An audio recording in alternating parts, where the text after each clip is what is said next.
Bonjour, je m'appelle Koumba Silivé, j'ai 25 ans. Je suis ici sur la Nalé d'Isso pour vous raconter mon histoire.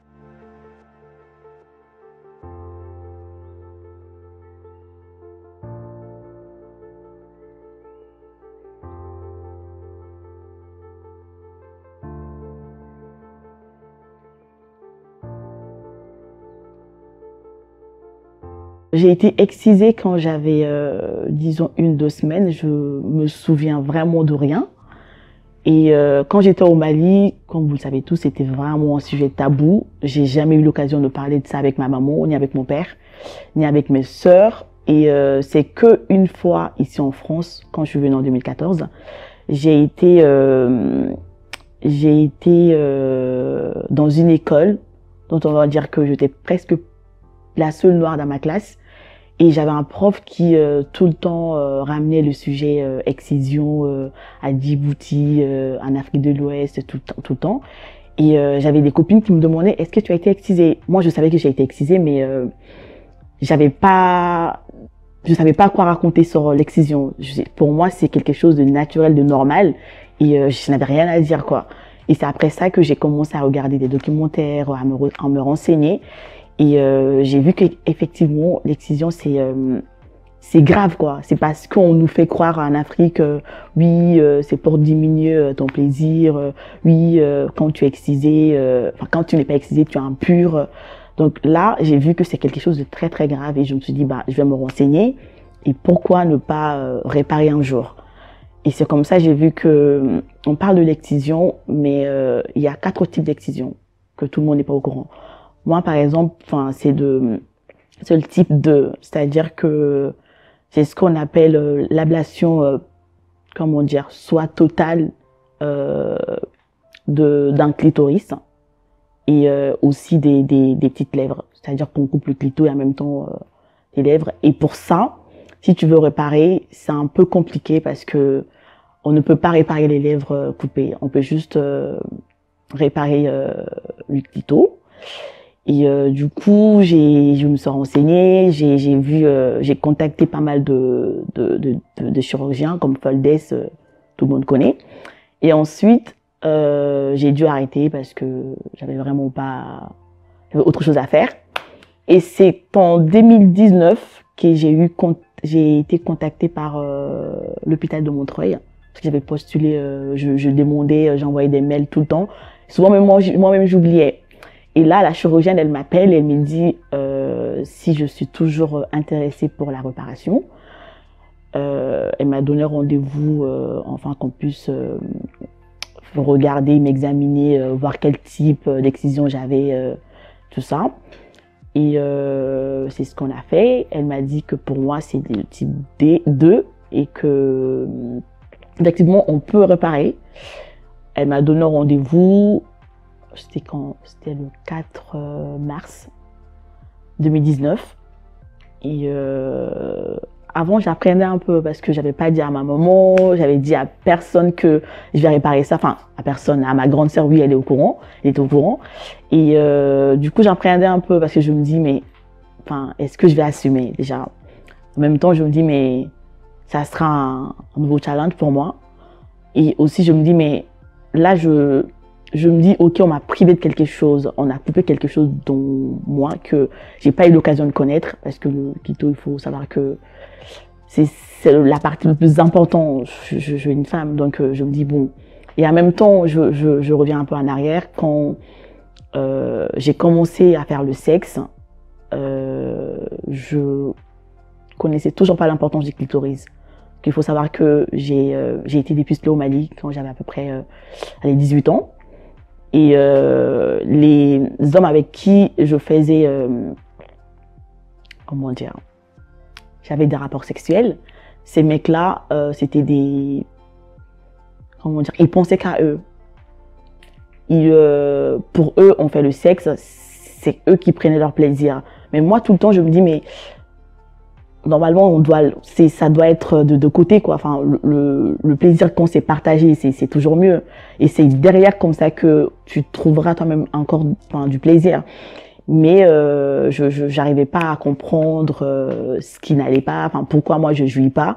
Pourtant, quand je parle avec d'autres filles, enfin, ils me disent clairement qu'elles arrivent à jouir, tout ça.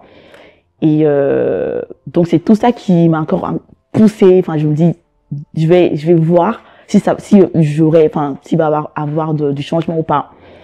Et effectivement, j'ai subi l'opération, ça s'est très très bien passé. Et au bout d'un mois, enfin, ça a été cicatrisé, j'ai continué à voir la chirurgienne. Elle me demandait quoi faire, elle me demandait de me toucher, histoire de voir comment ça allait, tout ça. Et après, j'ai décidé moi-même de passer d'essayer quoi. Et là, j'ai vu qu'il y a vraiment du changement. C'est vraiment pas pareil quoi. Parce que maintenant, c'est moi qui décide. Je me dis, quand j'ai envie de jouir, au bout de 2 minutes, je le fais. Quand j'ai envie de jouir, au bout de 5 minutes, 30 minutes, c'est moi qui décide. Et le plaisir, c'est vraiment pas pareil. Maintenant, je me dis, je suis devenue une femme, quoi. Maintenant, je partage quelque chose de... C'est pas que je suis désolée du terme, je pas avec quelqu'un. Maintenant, je fais l'amour et c'est très important et ça fait très plaisir. Voilà. Et aussi, j'ai toujours été rebelle du côté de ma maman. Tout ce qu'elle me fait, moi, j'ai envie de faire le contraire, tu vois. Donc, je me dis, bon, elle m'a excisée sans me demander. Même maintenant, elle est toujours pas au courant que j'ai réparé. Qui est au courant? Ma soeur. Et maintenant, vous et mes copines et mon copain, tout ça. Mon ex-copain. De toute façon, en même temps, ma mère, elle est pas ici en France, oui. Et je sais très bien qu'elle va pas comprendre. Elle va dire que, oui, de toute façon, tu fais tout le temps ce que tu veux. Voilà. Et c'est ça la raison civile? Elle était, ouais. Mais elles vont réparer aussi. Je sais pas quand, mais elles disent qu'elles vont réparer. Et j'ai une demi-sœur aussi ici en France. Elle également, elle a réparé. Et elle aussi, elle me dit qu'il y a une différence, quoi. Maintenant, elle s'épanouit plus qu'avant. Il faut savoir aussi, je sais pas si c'est lié, mais je trouve que c'est vraiment frustrant. Vu que quand j'étais au Mali, tout mon entourage, les filles, elles étaient toutes excisées. Mais ici, une fois ici en France, toutes mes copines, elles connaissent pas, elles n'ont pas été excisées. Et être au milieu de ces bandes de potes, tu te dis, mais je fais tâche, quoi. Il me manque quelque chose. Il faut que je sois comme elle. Il faut que on me donne ce qui m'appartient.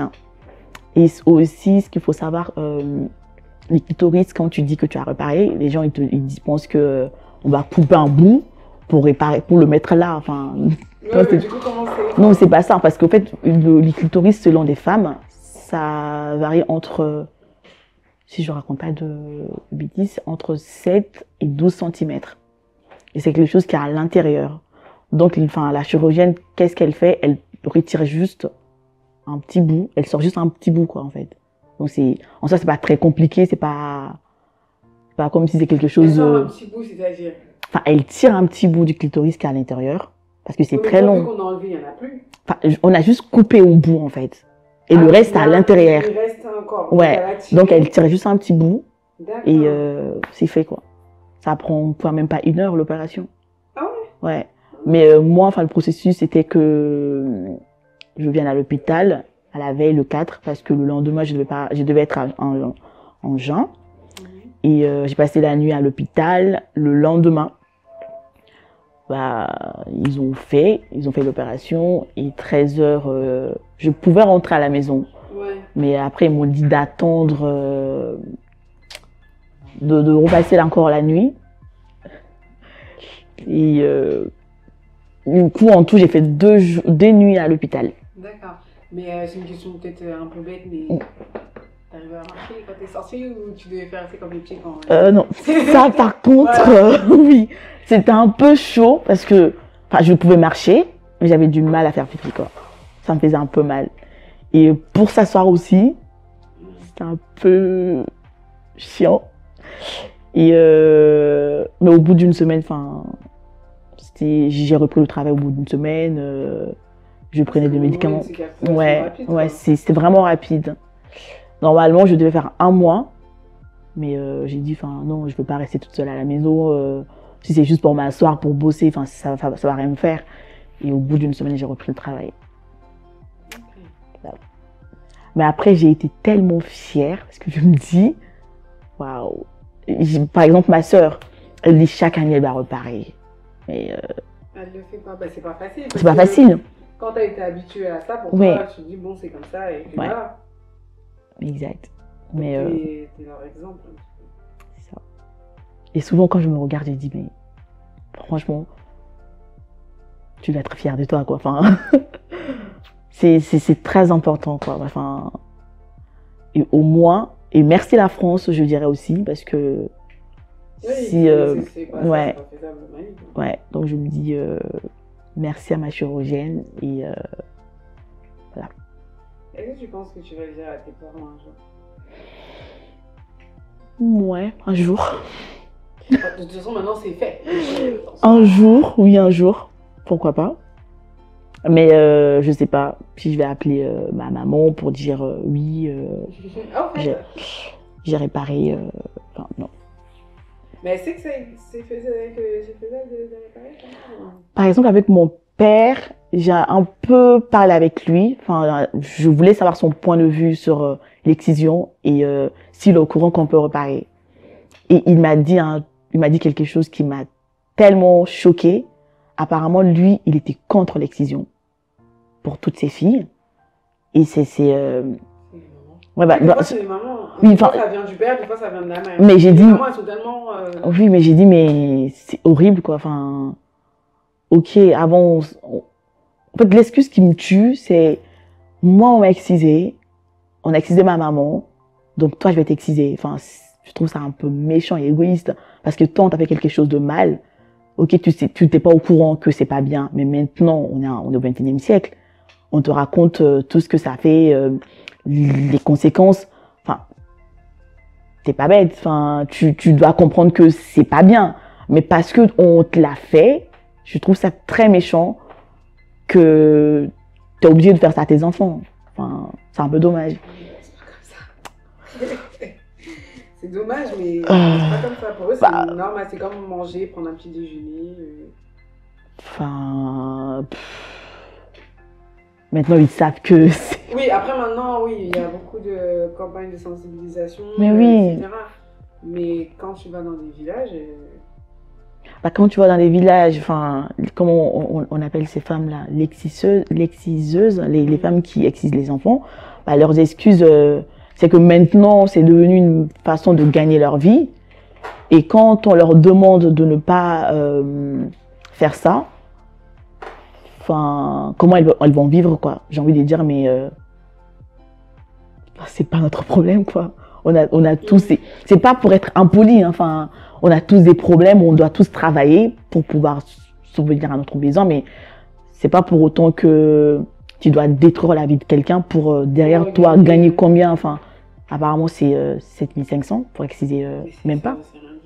Enfin, 2500 plutôt, enfin, c'est rien. Tu vas pas détruire la vie de quelqu'un juste uniquement pour ça, pour gagner, c'est un peu triste, quoi.